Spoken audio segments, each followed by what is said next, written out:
Hey, good morning, friends. We are reading Where the Red Fern Grows by Wilson Rawls, and we are in chapter 13.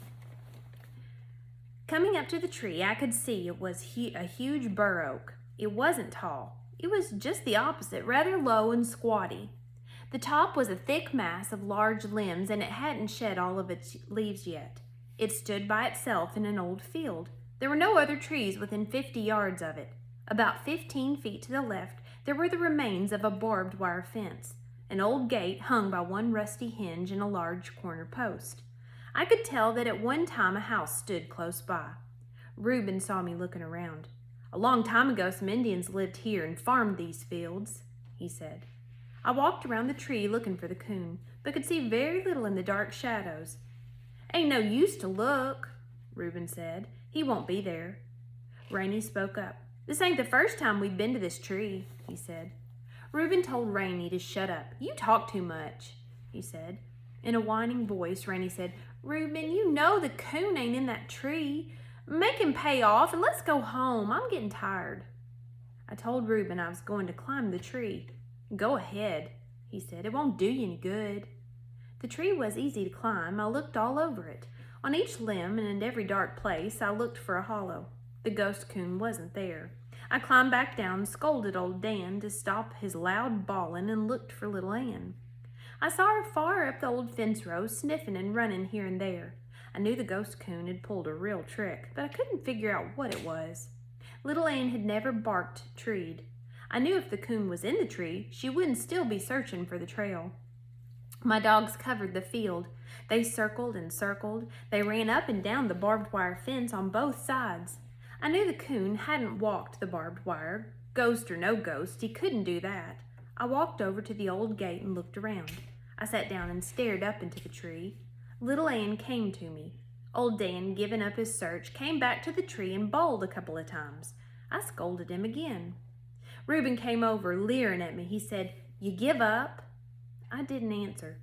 Little Ann once again started searching for the lost trail. Old Dan went to help her. Rainey said, "I told you that you couldn't tree the ghost coon. Why don't you pay off so we can go home?" I told him I hadn't given up. My dogs were still hunting. When they gave up, I would too. Reuben said, "Well, we're not going to stay here all night." Looking back to the tree, I thought perhaps I'd overlooked something. I told Reuben I was going to climb it again. He laughed. "Go ahead, won't do you any good. You climbed it once, ain't you satisfied?" "No, I'm not satisfied," I said. "I just don't believe in ghost coons." Reuben said, "I don't believe in ghosts either, but facts are facts. To tell you the truth, I've climbed that tree a dozen times, and there just ain't no place in it for a coon to hide." Rainey spoke up. "Our old blue hound has treed the ghost coon in this tree more times than one. Maybe you don't believe in ghosts, but I do. Why don't you pay off so we can get away from here?" "I'll climb it one more time," I said. "If I can't find him, I'll pay off." Climbing up again, I searched and searched. When I got through, I knew the ghost coon wasn't in that tree. When I came down, I saw my dogs had given up. That took the last resistance out of me. I knew if they couldn't find the ghost coon, I couldn't. Digging the 2 $1 bills out of my pocket, I walked over to Reuben. Little Ann was by my side.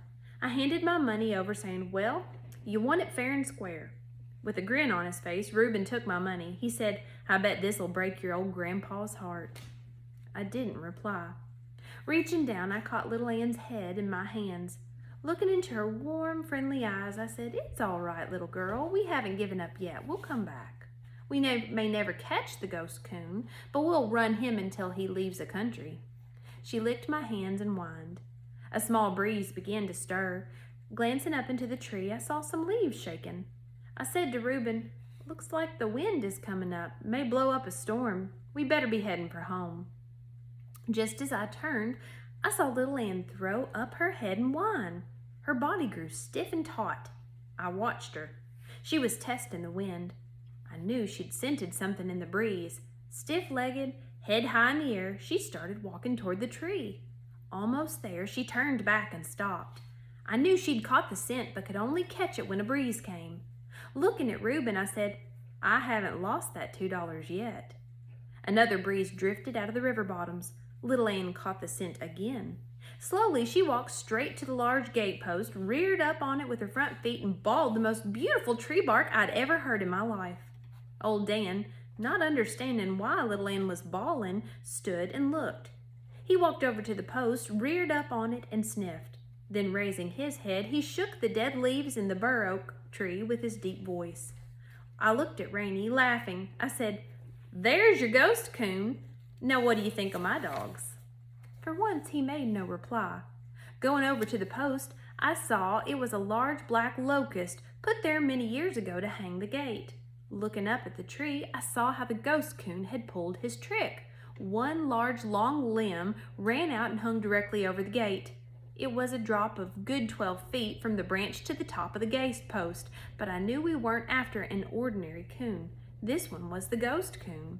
I said to Reuben, "Boost me up. I'll see if the post is hollow." After breaking off a long Jimson weed to use as a prod, I got up on Reuben's shoulder, and he raised me up. The post was hollow. Not knowing how far down the hole went, I started the switch down. About halfway, I felt something soft. I gave it a hard jab. I heard him coming. He boiled out right in my face. I let go of everything, hit the ground, rolled over on my back, and looked up. For a split second, the ghost coon stayed on top of the post. Then he jumped. My dogs were on him the instant he hit the ground, and the fight was on. I knew the coon didn't have a chance, as he wasn't in the waters of the river. He didn't give up easily, even though he was on dry land. He was fighting for his life, and a good account he gave. He fought his way to freedom and made it back to the bur oak tree. He was a good 6 feet up the side when old Dan, leaping high in the air, caught him and pulled him back down. At the foot of the tree, the fight went on. Again, the ghost coon fought his way free. This time he made it and disappeared in the dark shadows of the tree. Old Dan was furious. Never before had I seen a coon get away from him. I told Reuben I would climb up and run him out. As I started climbing, I saw little Ann go to one side and old Dan to the other. My dogs would never stay together when they had treed a coon, so that any way he left a tree, he was met by one of them. About halfway up, far out on a limb, I found the ghost coon. As I started toward him, my dogs stopped bawling. I heard something I'd heard many times. The sound was the cry of a small baby. It was the cry of a ringtail coon when he knows it's the end of a trail. I never liked to hear this cry, but it was all in the game, the hunter and the hunted. As I sat there on the limb, looking at the old fella, he cried again. Something came over me. I didn't want to kill him. I hollered down and told Reuben I didn't want to kill the ghost coon. He hollered back, "Are you crazy?" I told him I wasn't crazy, I just didn't want to kill him. I climbed down. Reuben was mad. He said, "What's the matter with you?" "Nothing," I told him. "I just don't have the heart to kill the coon." I told him there were plenty more. Why kill him? He'd lived there a long time, and more than one hunter had listened to the voices of his hounds bawling on his trail. Rainey said, "He's a chicken-livered. That's what it is." I didn't like that, but not wanting to argue, I didn't say anything. Reuben said, "I'll go up and run him out." "I won't let my dogs kill him," I said. Reuben glared at me. "I'm going up and run that coon out," he said. If you stop your dogs, I'm going to beat you half to death." "Do it anyway, Reuben," Rainey said. "I've got a mind to," Reuben said. Just as Reuben started to climb the tree, old Dan growled. He was staring into the darkness. Something was coming. "What's that?" I asked. "Well, I don't know," Reuben said. "Don't sound like anything I ever heard." "It's ghosts," Rainey said. "Let's get away from here." The animal was coming out of the darkness. It was walking slowly in an odd way, as if it were walking sideways. The hair on the back of my neck stood straight out. As the animal came closer, Rainey said, "Why, it's old Blue. How did he get loose?" It was a blue tick hound. Around his neck was a piece of rope and about 3 feet long. One could see that the rope had been gnawed in two. The frayed end had become entangled in a fair-sized dead limb. Dragging the limb was what made the dog look so odd. I felt much better when I found out what it was. The blue tick hound was like the Pritchards, mean and ugly. Is a big dog, tall and heavy. His chest was thick and solid. He came up growling. The hair on his back was standing straight up. He walked stiff-legged around old Dan, showing his teeth. I told Rainey he'd better get a hold of his dog, or there was sure to be a fight. You better get a hold of your dog, he said. I'm not worried about old Blue. He can take care of himself. I said no more. Don't make no difference now whether you kill the ghost coon or not, Reuben said. Old Blue will take care of him. I knew the killing of the coon was out of my control, but I didn't want to see him die. I said to Reuben, just give back my $2 and I'll go home. I can't keep you from killing him, but I don't have to stay to see it. Reuben, don't give him the money, Rainey said. He ain't killed the ghost coon. That's right, Reuben said. You ain't, and I wouldn't let you now even if you wanted to. I told them my dogs had treed the ghost coon, and that was the bet, to tree the ghost coon. No, it wasn't, Reuben said. You said you'd kill him. It was no such thing, I said. I've done all I said I would.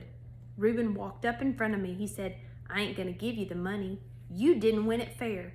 Now what are you gonna do about it? I looked into his mean eyes. I started to make some reply, but decided against it. He saw my hesitation and said, You better get your dogs and get out of here before you get whipped. In a loud voice, Rainey said, Bloody his nose, Reuben. I was scared. I couldn't whip Reuben. He's too big for me. I started to turn and leave when I thought of what my grandfather had told them. You'd better remember what my grandpa said, I reminded them, and he'll do just what he said he would. Reuben didn't hit me.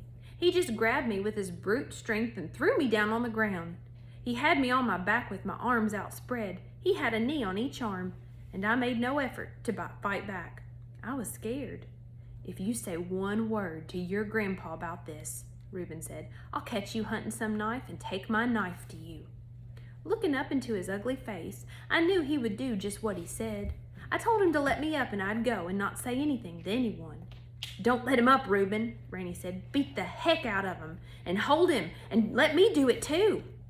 Just then I heard growling and a commotion off on one side. The blue hound had finally gotten a fight out of old Dan. Turning my head sideways, I could see him standing on their hind legs, tearing and slashing at each other. The weight of the big hound pushed old Dan over. I told Reuben to let me up so we could stop the fight. He laughed. While my dog is whipping yours, I think I'll just work you over a little. So saying, he jerked off my cap and started whipping me in the face with it. I heard Rainey yell, Reuben, they're killing old Blue. Reuben jumped up off me. I clambered up and looked over to the fight. What I saw thrilled me. Faithful little Ann, female though she was, had gone to the assistance of old Dan. I knew my dogs were very close to each other. Everything they did was done as a combination, but I never expected this. It is a very rare occasion for a female dog to fight another, but she did fight. I could see that little Ann's jaws were glued to the throat of the big hound. She would never loosen that deadly hold until the last breath of life was gone. Old Dan was tearing and slashing at the soft belly. I knew the destruction his long, sharp teeth were causing. Again, Rainey yelled, Reuben, they're killing him! They're killing old Blue! Do something quick! Reuben darted over to one side, grabbed my axe from the ground, and said in a loud voice, I'll kill them darn hounds! At the thought of what he was going to do with the axe, I screamed and ran for my dogs. Reuben was about 10 feet ahead of me, bent over, running with the axe held out in front of him. I knew I could never get to him in time. I was screaming, No, Reuben, no! I saw the small stick when it whipped up from the ground. As if it were alive, it caught right between Reuben's legs. I saw him fall. I ran on by. Reaching the dogfight, I saw the big hound was almost gone. He had long since ceased fighting. His body lay stretched full length on the ground. I grabbed old Dan's collar and pulled him back. It was different with little Ann. Pull as I might, she wouldn't let go of the hound's throat. Her jaws were locked. I turned old Dan loose, and getting astride of little Ann, I pried her jaws apart with my hands. Old Dan had darted back in, grabbing his collar. Again, I pulled them off to one side. The blue hound lay where he was. I thought perhaps he was already dead. Then I saw him move a little. Still holding my dogs by their collars, I looked back. I couldn't understand what I saw. Reuben was lying where he had fallen, his back toward me. His body was bent in a U-shape. Rainey was standing on the other side of him, staring down. I hollered and asked Rainey, What's the matter? He didn't answer. He just stood as though in a trance, staring down at Reuben. I hollered again. He didn't answer. I didn't know what to do. I couldn't turn my dogs loose. They would go for the hound again. Again, I hollered at Rainey, asking him to come and help me. He neither moved nor answered. I had to do something. Looking round, my glance fell on the old barbed wire fence. I led my dogs to it, holding onto their collars with one hand. I worked a rusty barbed wire backwards and forwards against a staple until it broke. Run the end of it under their collars, I tied them. They made 2 or 3 lunges toward the hound, but the wire held. I walked over and stopped at Rainie's side. And I asked again, "What's the matter?" He said not a word. I could see that Rainie was paralyzed with fright. His mouth and eyes were open wide, and his face was as white as chalk. I laid my hand on his shoulder. At the touch of my hand, he jumped and screamed. Still screaming, he turned and started running. I watched him until he disappeared in the darkness. Looking down at Reuben, I saw what had paralyzed Rainie. When Reuben had tripped, he'd fallen on the axe. As it entered his stomach, the sharp blade had sunk to the eye of the double-bitted axe. Turning my back to the horrible sight, I closed my eyes. The muscles in my stomach knotted and jerked. A nauseating sickness spread over my body. I couldn't look at him. I heard Reuben whisper. Turning around, I knelt down by his side with my back to the axe. I couldn't understand what he was whispering. Kneeling down closer, I heard and understood. In a faint voice, he said, "Take it out of me." I hesitated. Again, he pleaded, "Please, take it out of me." Turning around, I saw his hands were curled around the protruding blade as if he himself had tried to pull it from his stomach. How I did it, I'll never know. Putting my hand over his and pressing down, I pulled the axe from the wound. The blood gushed. I felt the warm heat as it spread over my hands. Again, the sickness came over me. I stumbled to my feet and stepped back a few paces. Seeing a movement from Reuben, I thought he was going to get up. With his hands, he pushed himself halfway up. His eyes were wide open, staring straight at me. Stopping in his effort to get up, still staring at me, his mouth opened as if to say something. Words never came. Instead, a large red bubble slowly worked its way up out of his mouth and burst. He fell back to the ground. I knew he was dead. Scared, not knowing what to do, I called for Rainie. I got no answer. I called his name again and again. I could get no reply. My voice echoed in the darkness of the silent night. A cold chill ran over my body. I suppose it is natural at a time like that for a boy to think of his mother. I thought of mine. I wanted to get home. Going over to my dogs, I glanced to where the blue hound was. He was trying to get up. I was glad he wasn't dead. Picking up my lantern, I thought of my axe. I left it. I didn't care if I never saw it again. Knowing I couldn't turn my dogs loose, I broke off enough of the wire to lead them. As I passed under the branches of the bur oak tree, I looked up into the dark foliage. I could see the bright eyes of the ghost coon. Everything that had happened on this terrible night was because of his very existence, but it wasn't his fault. I also knew he was a silent witness to the horrible scene. Behind me lay the still body of a young boy. On my left, a blue tick hound lay torn and bleeding. Even after all that had happened, I could feel no hatred for the ghost coon and was not sorry I had let him live. Arriving home, I awakened my father and mother. Starting at my grandfather's mill, I told everything that had happened. I left nothing out. My mother had started crying long before I'd completed my story. Papa said nothing, just sat and listened. When I'd finished, he kept staring at the floor in deep thought. I could hear the sobbing of my mother in the silence. I walked over to her, put her arms around me and said, she put her arms around me and said, "My poor little boy." Getting to his feet, Papa reached for his coat and hat. Mama asked him where he was going. "Well, I'll have to go up there," he said. "I'm going to get Grandpa, for he's the only man in the country that has authority to move the body." Looking at me, he said, "You go across the river and get old man Lowry, and you may as well go on up and tell the Bufords too. Tell them to meet us at your grandfather's place." I hurried to carry the sad message. The following day was a nasty one. A slow, cold drizzle had set in. Feeling trapped indoors, I prowled from room to room. I couldn't understand why my father hadn't come back from the Pritchards. I sat by the window and watched the road. Understanding my feelings, Mama said, "Billy, I wouldn't worry. He'll be back before long. It takes time for things like that."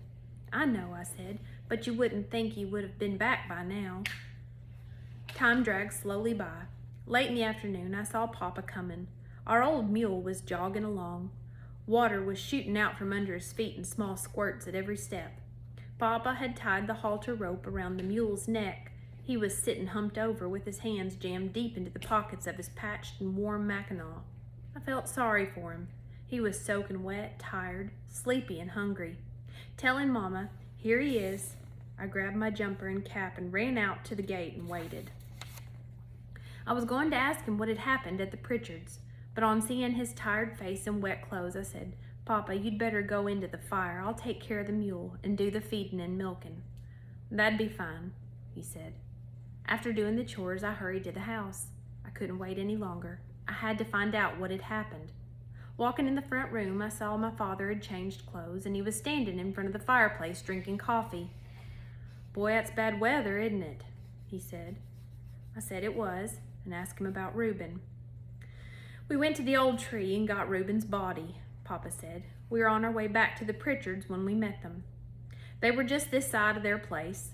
They'd started to look for him. Rainey had been so dazed when he got home they couldn't make out what he was trying to tell him, but they knew it must have been something real bad. They wanted to know what had happened. I did my best to explain the accident. It hit old man Pritchard pretty hard, and I felt sorry for him." Mama asked how Mrs. Pritchard was taking it. Papa said he didn't know, as he never did get to see any of the women folks. He said they were the funniest bunch he'd ever seen. He couldn't understand them. There wasn't one tear shed that he could see. All the men had stayed out at the barn. They'd never been invited in for a cup of coffee or anything. Mama asked when they were to have the funeral. "They have their own graveyard right there on the place," Papa said. "Old man Pritchard said they'd take care of everything and didn't want to bother people. He said it was too far for anyone to come, and it was bad weather, too." Mama said she couldn't help feeling sorry for Miss Pritchard and wished they were more friendly. I asked Papa about Rainey.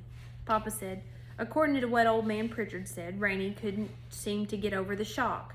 They were figuring on taking him in town to see a doctor. In a stern voice, Papa said, "Billy, I don't want you fooling around with the Pritchards anymore. You have plenty of country around here, so you don't have to go there to hunt." I said I wouldn't. I felt bad about the death of Reuben. I didn't feel like hunting and kept having bad dreams. I couldn't forget the way he just looked at me before he died. I moped and wandered around in a daze. I wanted to do something but didn't know what it was.